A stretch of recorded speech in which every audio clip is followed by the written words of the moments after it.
Diminuer d'au moins 50% le trafic dans Marigné. L'objectif annoncé par le conseil départemental, maître d'œuvre de ce projet, est ambitieux.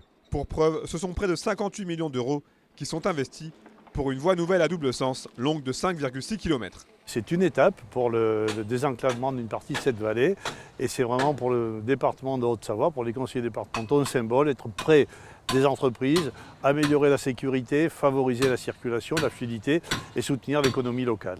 Déclaré d'utilité publique en 2011, ce projet ne fait pourtant pas l'unanimité.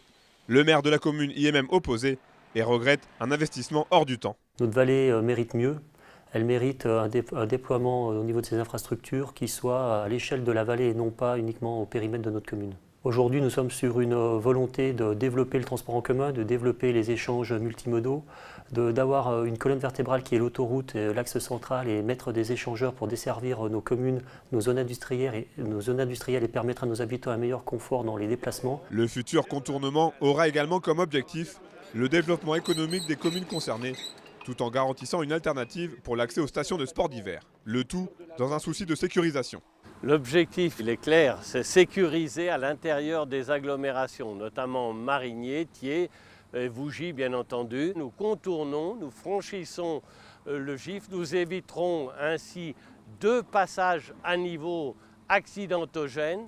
Nous enlèverons la circulation poids lourds, parce qu'il ne faut pas l'oublier, il y a beaucoup de poids lourds qui transitent sur ce secteur. Ce projet de contournement de Marigné, Thiers, Vougy s'inscrit donc dans un ensemble d'ouvrages voulus par le département de la Haute-Savoie en 2016. Nous étions sur l'inauguration de la tranchée du Céva, il y a une dizaine de jours, dans la vallée de l'Arve ce matin, dans le Chablais. Oui, le conseil départemental fait de ces investissements une priorité et du reste, on trouvera cette priorité dans le vote du budget dans quelques semaines. Lancés au printemps 2015, ces travaux doivent se terminer fin 2018. À l'horizon 2025, près de 15 000 véhicules passeront chaque jour par cette déviation.